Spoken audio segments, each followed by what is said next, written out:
Uhuru. Power to the people. Black is back. Black is back. Peace through revolution. Peace through revolution. Revolution, the only solution. Revolution, the only solution. Revolution, the only solution. Power to the people. I'm glad to be here to join with you today in this demonstration as we demand justice at home and abroad.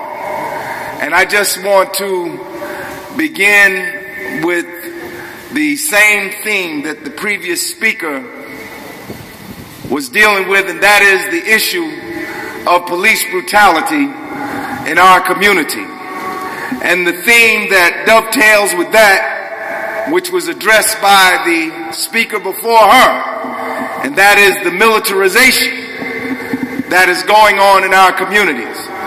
But brothers and sisters, the militarization of the black community did not begin in Ferguson. It didn't begin in 2014. Militarization began when the first slaves were taken from Africa. That's when militarization began. That's right.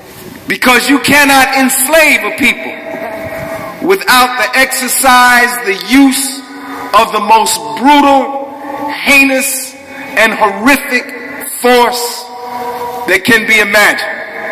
And this begins with the slave trade, and it continues through the enslavement of Africans in the Western Hemisphere. The state police as we know them today, state militia as we know them today, grew out of the slave patrols of those colonies that had enslaved Africans and enslaved indigenous people. Because remember, their enslavement began before ours. In fact, last month was Columbus Day. People running around here celebrating Columbus. That should have been a national day of mourning for black and brown people all throughout the United States of America. A national day of mourning. Because it is with the advent of Columbus in the Caribbean that we see the beginning of the slave trade in the Western Hemisphere. The first slaves he took were the indigenous, the Arawak, the Carib, the Boricua. And then, when that didn't work out, they went and got the African.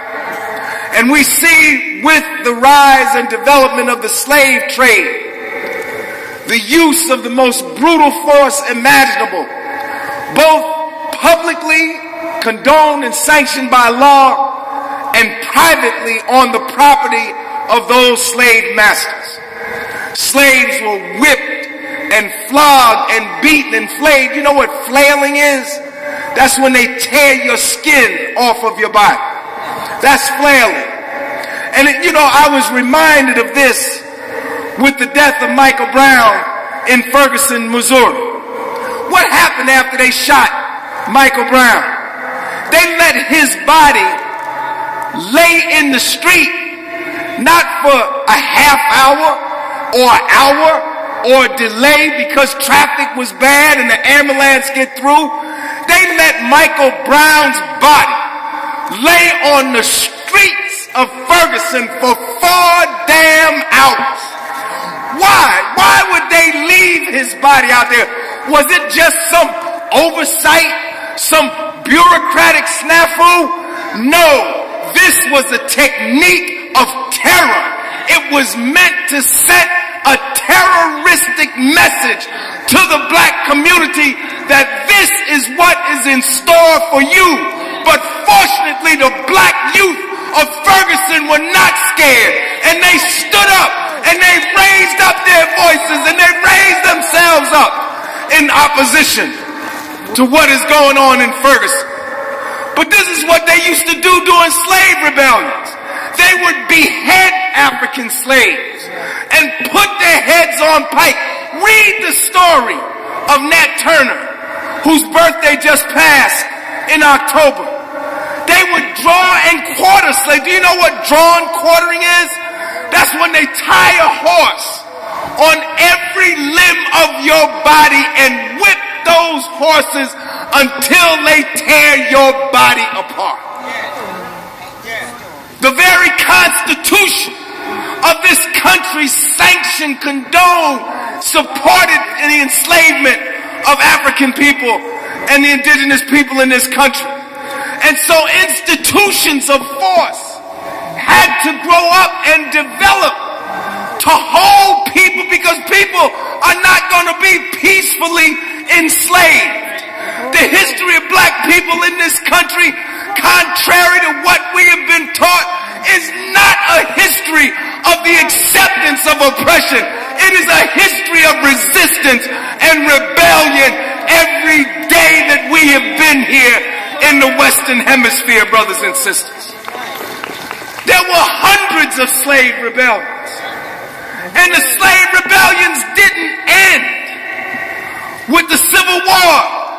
Every time black people rise up against police brutality like they rose up in Ferguson, that is a slave rebellion. That is an rebellion of the racially oppressed in this country. And I tell you today that Ferguson might be the first in a while, but it's not going to be the last, brothers and sisters. They keep killing our people like this, we're going to keep fighting back. And if they don't play by the rules, then we don't have to play by nobody's rules. In fact, all rules will be off. If they continue to kill our people, shoot them down like dogs every day of the year with impunity and receive no punishment. Amadou Diallo shot 19 times. No punishment, not even a ticket. Trayvon Martin, no penalty. No penalty. We could call names all day long. They kill us with impunity. But it's time for us to build a national response to this. You know, it's like a passion play. How many Catholics we got in here? You know the passion play, the story to Jesus, right? You know the story, right? You know what the outcome is going to be, right? You know what the stations of the cross are, right? You know where Jesus stopped and everything. What's going on right now in Ferguson is a passion play. We know what the outcome is going to be. The grand jury is not going to indict Darren Wilson for the murder of Michael Brown. They're not going to do it. They've already sent signals to you that they're not going to do it. The mayor, 4 or 5 months after Michael's death, issue an apology. What is that? That's an attempt to placate people. That's what they call it, Brother O'Malley, soft counterinsurgency. Because you know the same techniques, the same counterinsurgency techniques that they use over there, they use it over here. The same counterinsurgency techniques they use in Palestine, they use it on black communities right there. Soft insurgency, they bring out the community leaders, they bring out the politicians, and they tell everybody, be calm. It's all right. We got this. Look, we're going to implement some reforms. We're going to hire more black police officers. We're going to have more black supervisors. We're going to have residency requirements. We're going to have sensitivity training. We're going to create a civilian review board. We're going to have body cameras. But all of that ain't justice.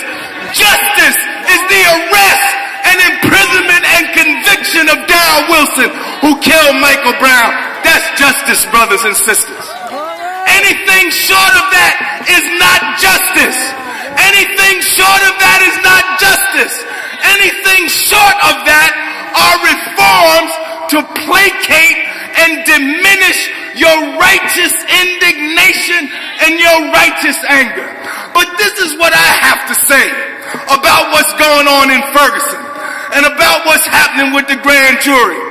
I say that the day after, if the grand jury decision comes on a Monday, then on a Tuesday. If it comes on a Thursday, then on a Friday. If it comes on Friday, then on Saturday. Whatever the day is that they come back without an indictment, we should fill the streets of America the brothers and sisters.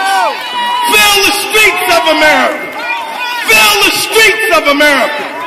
I call on today every organization, every grassroots organization, every political party, every labor union, every church, every mosque, every fraternal organization, every sorority, every fraternity, every block club, any chess club.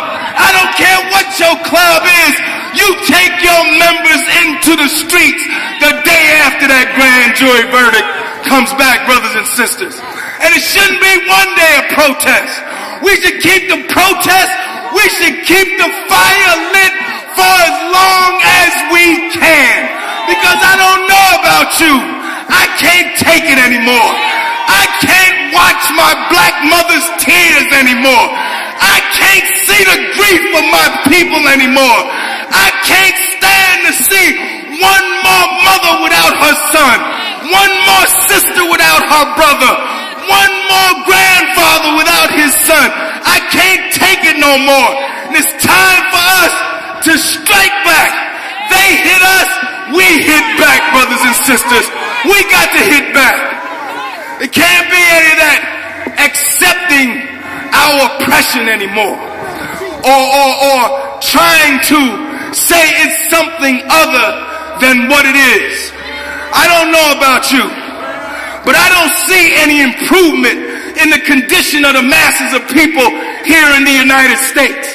What I see is the further immiseration of the people. I don't see any American dream, as Malcolm said. I see an American nightmare. I see families that have lost their homes to foreclosure. I see millions of people. You can't go to any one of these fast food restaurants and sit there for more than 10 minutes without somebody coming up to you and they ain't even asking for money no more. They're asking for food. The people are begging in the streets, and yet the corporate class is taking home more profits that have ever been made in the history of mankind. I say it's time for a change. I say we take their corporate profits and put it in the hands of the people who are losing their homes. Put it in the hands of the students that are thousands of dollars in debt. Put it in the hands of the homeless that don't have a place to live. Put it in the hands of the PTA for all the schools that they're closing here in Washington, D.C. Put it in the hands of the families who've lost their sons and their daughters to police brutality. We need a change, brothers and sisters. We just don't need reform. We need revolution. That's what we need in America. We need revolution. And we need to get organized and build up our organizations. And don't be afraid to say we need revolution. You ain't saying nothing else that Dr. King didn't say. You going on what the corporate class told you about Dr. King. No, read what Dr. King himself said. He said we need a radical transformation of our socioeconomic system. Those are his words. He said we need a radical redistribution of power and wealth in this country. But that's not going to come about through wishing and hoping and singing and praying. That's going to come about through organizing our people and helping them to understand that we must change this situation, not just for ourselves, brothers and sisters, but for future generations. So if you don't remember anything else that I said today, and much of what I said really didn't mean that much, but if you don't remember anything else, remember this: the day after, the day after, the day after, the day after, the day after, fill the streets, fill the streets, fill the streets. Thank you. Power to the people.